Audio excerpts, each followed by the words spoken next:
But usually in terms of a business culture, a lot of people say, if you look at a LinkedIn, everyone's talking about how important business culture is. No one really takes the time to define it.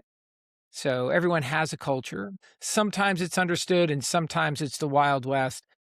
But you guys have taken the time to be very definitive about your corporate or not your company culture. Your core beliefs don't change regardless of where you are. The core fundamentals don't change.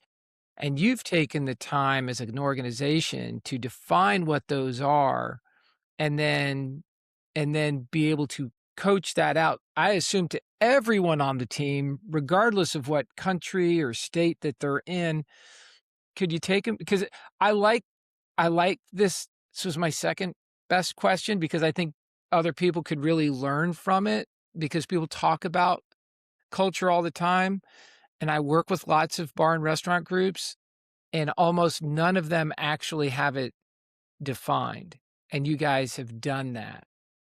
Do you have 5 minutes on that for the world? Especially in the bar world, right? A lot of employees are looking for that family feel, that mom and pop sort of bar environment. And as we've grown and become more corporatized, and that's through our organization, literally the way we're organized, there's the good and the bad there, right? There's some things about that are really beneficial and some that make it more challenging.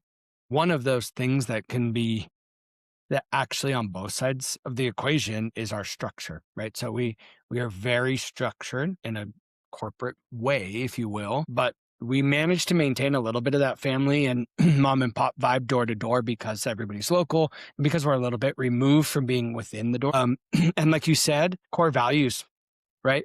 That sounds like something you hear at a Marriott or Chick-fil-A, like you mentioned, Cliff, is really living core values.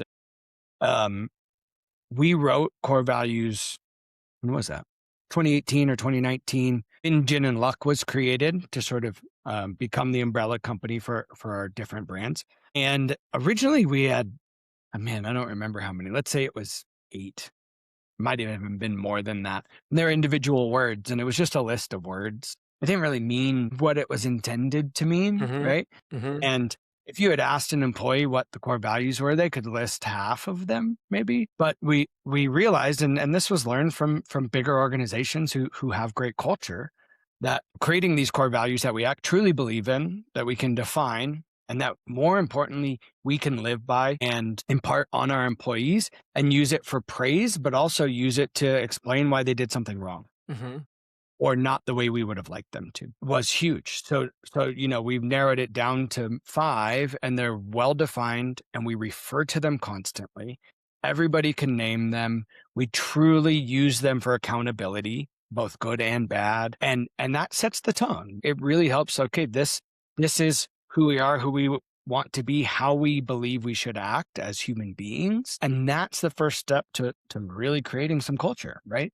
There's no muddiness on what is Death and Co. and close company. What is the employee who work here expected um, to be, believe, behave, but also what can they expect from us, right? So I believe that's the first step in our strong culture.